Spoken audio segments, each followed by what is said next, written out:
10 ისტორიული ფაქტი. მთელი მსოფლიო და ჩვენი ქვეყანა მდიდარია საინტერესო ფაქტებით ისტორიისა და გავლილი დროის შესახებ. თუ გაინტერესებთ ისტორიული ფაქტები იმის შესახებ, თუ რა მოხდა წარსულში, ჯერ კიდევ ბებია ბაბუის დაბადებამდე, მაშინ თქვენ სწორ ადგილას ხართ. აქ ჩვენ გაგიზიარებთ ყველაზე საინტერესო ინფორმაციას კაცობრიობის ისტორიისა და დამაფიქსირებელი ფაქტების შესახებ მთელი მსოფლიოდან.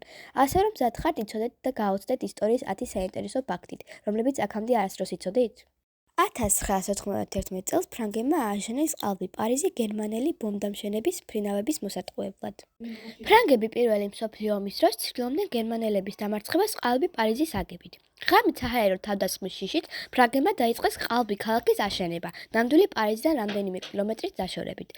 ყალბი პარიზი, რომელშიც გამოსახული იყო ცნობილი ღირსშესანიშნაობების ასლები, დაიშალა, როდესაც ომი დასრულდა.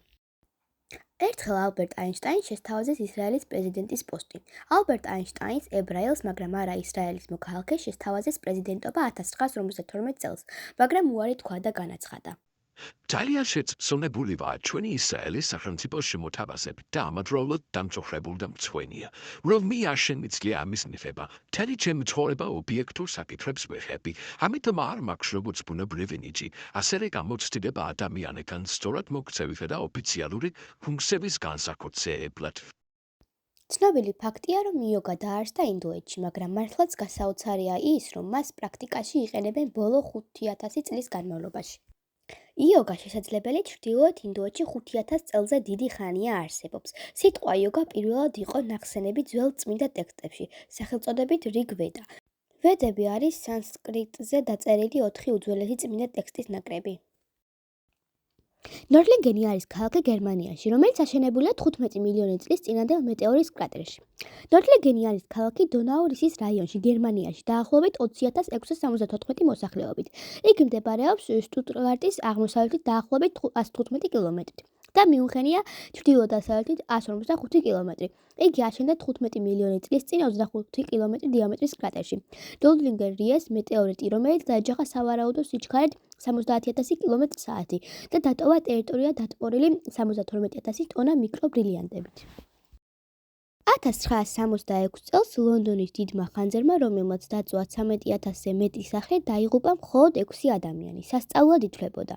ხანძარმა, რომელმაც გაანადგურა ლონდონის დაახლოებით 4/5, მათ შორის 99 ეკლესია, ქალაქის 7 კარიბჭე და 4 დაახლოებით 13,200 სახლი და წმინდა პავლეს ტაძარი 1666 წლის დიდი ხანძრის ერთ-ერთი ღირსშესანიშნავი ასპექტია დაღუპულთა რიცხვი. ოფიციალური მონაცემებით სტიქიას მხოლოდ 6 ადამიანი ემსხვერპლა.